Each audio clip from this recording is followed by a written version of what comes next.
Today we are going to start third chapter of biology, that is diversity in living organism. So पहले आपने समझना है इसको अच्छे से कि ये जो आपका टाइटल है, ये लेसन का टाइटल है, ये क्या है? Diversity means variety. ठीक है, वेराइटी किसकी? लिविंग ऑर्गेनिज्म की.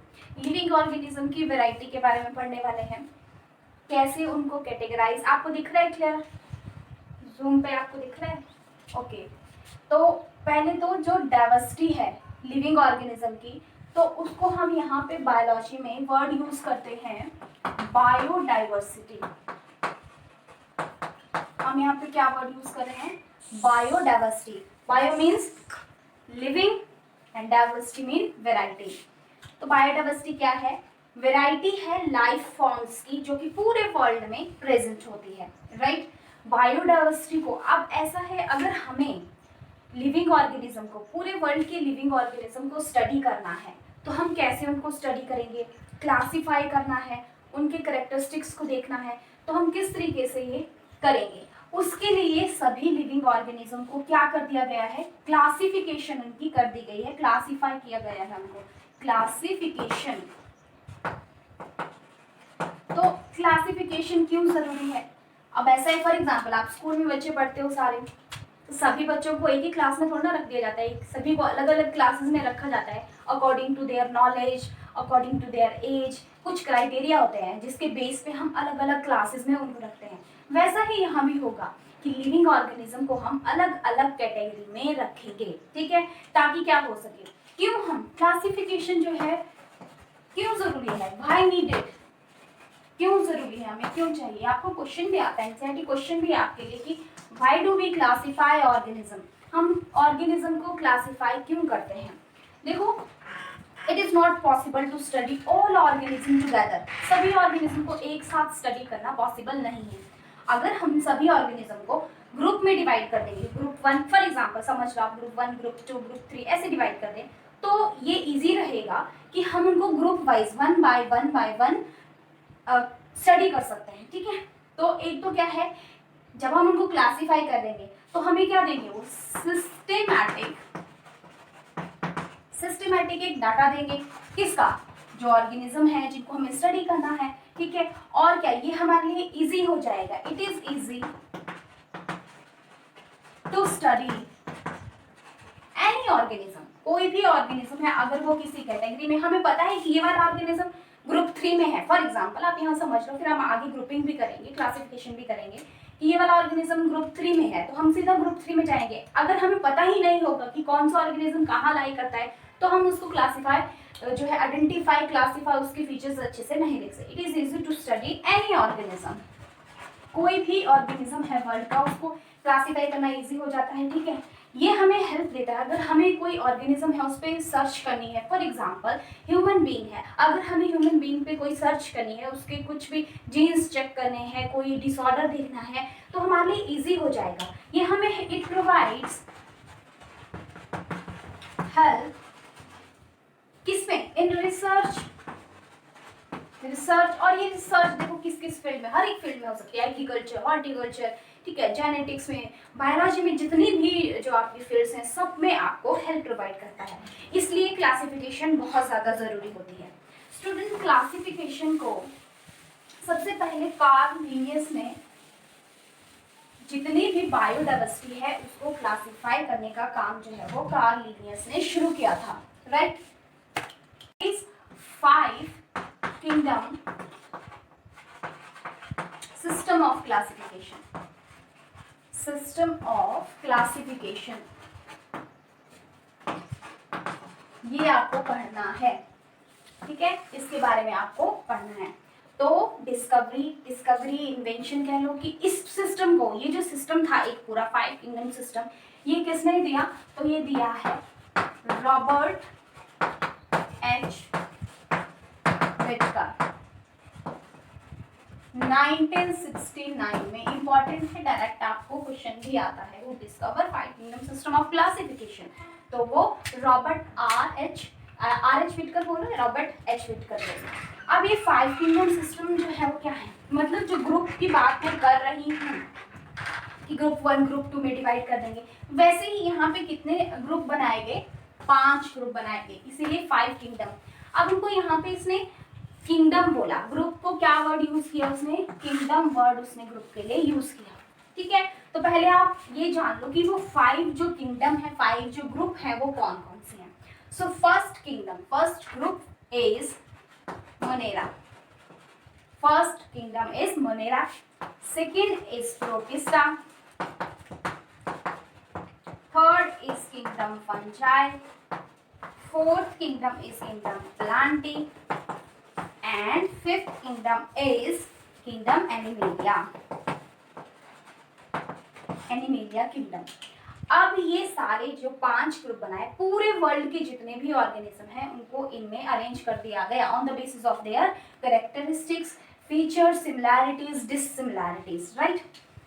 तो अब ये जो 5 किंगडम बनाए, ये जो 5 ग्रुप्स बनाए, किसने, आर.एच. व्हिटकर ने, वो किस बेसिस पे, क्या सोच के, तो उसने पहले तो पूरे वर्ल्ड के ऑर्गेनिज्म को क्या किया, देखा, उनके कैरेक्टर्स को देखा। ध्यान से आपने समझना, ये देखो, मान लो ये पूरे ऑर्गेनिज्म है, पूरे वर्ल्ड के ऑर्गेनिज्म है, इकट्ठे हैं अभी यहाँ पे, ध्यान से समझेंगे। फिर इसने क्या किया, व्हिटकर ने 2 कैटेगरी बनाई। सबसे पहले उसने क्या किया, 2 कैटेगरी बनाई। तो मैं यहाँ पे देखो 2 कैटेगरीज बना देती हूँ। अगर आपने यूकैरियोटिक प्रोकैरियोटिक पढ़ रखा है तो यहाँ पे एक कैटेगरी में उसने प्रोकैरियोटिक ऑर्गेनिजम्स उसको इस साइड कर दिया, और इस कैटेगरी में उसने सारे यूकैरियोट्स को कर दिया, यूकैरियोटिक ऑर्गेनिजम्स सारे उसने दूसरी, पहले उसने 2 ग्रुप इस तरीके से बनाए। अब उसने देखा कि जो प्रोकैरियोटिक है वो कौन कौन है, प्रोकैरियोटिक कम थे, ऑर्गेनिज्म प्रोकैरियोटिक कम थे, इसलिए उसने उसका एक ही किंगडम बनाया। अब यहाँ पे पहला किंगडम उसने बनाया कौन सा, मोनेरा, मोनेरा किंगडम, मोनेरा लिख लो, ठीक है, या मोनेरा किंगडम लिख लो, एक ही बात है। तो ये बना पहला। अब यहाँ से आपको क्लियर हो गया होगा कि मोनेरा किंगडम में प्रोकैरियोट्स आ रहे हैं, जितने भी प्रोकैरियोट्स हैं वो सारे मोनेरा किंगडम में आ रहे हैं। फिर बाकी जितने भी ऑर्गेनिज्म बचे वो यहाँ है, सारे यूकैरियोट्स हैं। अब उसने क्या किया, यूकैरियोट्स को स्टडी किया, देखा उसने कि यूकैरियोट्स में कैसे कैसे ऑर्गेनिज्म है, तो उसने अगेन फिर से 2 कैटेगरीज बना दी यूकैरियोट्स की। अब ध्यान से समझेंगे इसको। अब ये जो इसने 2 यूकैरियोट्स की कैटेगरीज बनाई, इसमें उसने क्या किया कि ऑर्गेनिज्म को यूनिसेलुलर अलग रख दिए, मल्टीसेलुलर अलग रख दिए। ये यूनिसेलुलर है प्रोकैरियोटिक, ठीक है। तो उसने क्या किया, यहाँ पे उसने unicellular having only single cell structure, और दूसरी साइड मल्टी सेल्यूलर। ध्यान से समझते जाना, 2 कैटेगरीज उसने यहाँ पे बनाई, और इस बेसिस पे उसने यहाँ पे यूनिसेलुलर यूकैरियोट्स में दूसरा किंगडम बना दिया, दैट इज किंगडम प्रोटिस्टा। तो यहाँ से कुछ कैरेक्टर्स आपके, अब प्रोटिस्टा क्या है, एक ऐसा किंगडम है जो कि प्रोकैरियोट्स उसमें ऑर्गेनिज्म आ रहे हैं और वो यूनिसेलुलर है। क्लियर। अब जो मल्टीसेलुलर थे, है ना, मल्टीसेलुलर जो ऑर्गेनिज्म थे वो फिर से उसने डिवाइड कर दिए। देखो मल्टीसेलुलर को उसने, किसने, जो डब्ल्यू व्हिटकर था, आर.एच. व्हिटकर, उसने 2 कैटेगरीज में अगेन डिवाइड किया। अगेन उसने डिवाइड किया किस बेसिस पे, on the basis of cell wall और on the basis of absence of cell wall. तो सेल वॉल आप याद करिए किसके पास था, हैविंग प्लांट सेल थी ना, और एनिमल सेल के पास, मतलब having plants, having cell wall, having cell wall, और don't having cell wall.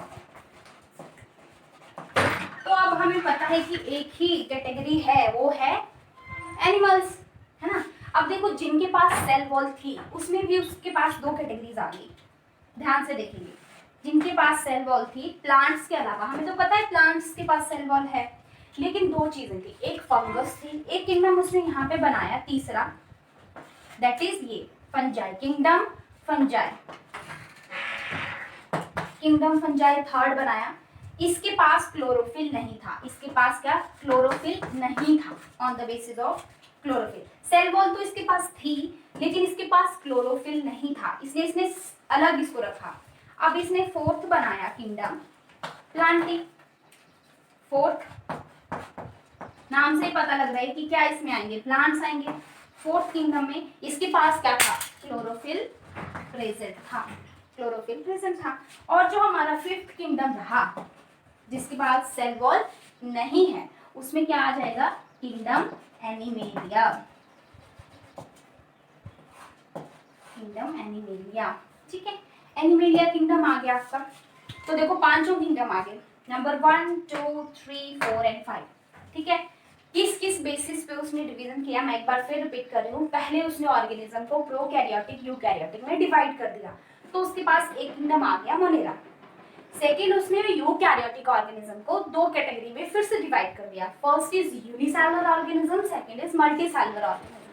Again उसने यूनिसेलुलर ऑर्गेनिज्म में प्रोटिस्टा को रख दिया, किंगडम प्रोटिस्टा को। फिर उसने मल्टीसेलुलर ऑर्गेनिज्म में देखा कि कुछ में सेल वॉल है, कुछ में सेल वॉल नहीं है, तो उसने सेल वॉल वाले इस साइड कर दिए और जिसमें सेल वॉल नहीं है वो इस साइड कर दिए। सेल वॉल नहीं थे उसमें एनिमल्स आ गए। अब इसने देखा जिनके पास सेल वॉल है उसमें भी दो तरह के ऑर्गेनिज्म है, कुछ में क्लोरोफिल है, कुछ में क्लोरोफिल नहीं है। जिसमें क्लोरोफिल नहीं है उसको फंजाई में रख दिया और जिसमें क्लोरोफिल है उसको किंगडम प्लांटी में रख दिया। इस तरीके से उसने 5 किंगडम बनाए, कौन कौन से, Monera, protista, fungi, Plantae and animalia. अब आपके सिलेबस में ये पांचों किंगडम है, इसके करेक्टरिस्टिक्स आपको पढ़ने हैं। हर एक जो किंगडम है इसके फीचर्स क्या हैं, कौन से ऑर्गेनिज्म इसमें आते हैं, मतलब इनके आपको एग्जांपल्स लर्न करने हैं। और जैसे प्लांट और एनिमल किंगडम है इसको आगे डिटेल में भी थोड़ा आपके सिलेबस में है, फिनेरोगैम्स वगैरह जो हम आगे टर्म्स करेंगे। तो 1 बाय 1 हम इनकी क्लासिफिकेशन देखेंगे। ये तो बेसिक था कि RH विक्टर ने किस तरीके से क्लासीफाई किया ऑर्गेनिजम्स को। इतना आपको क्लियर हो गया स्टूडेंट्स? जल्दी से मुझे बता दो। Thanks for watching my video. Subscribe to my channel and hit the bell icon for further notification. And video का नेक्स्ट पार्ट आपको डिस्क्रिप्शन बॉक्स में दिए गए लिंक में मिल जाएगा। Thank you so much.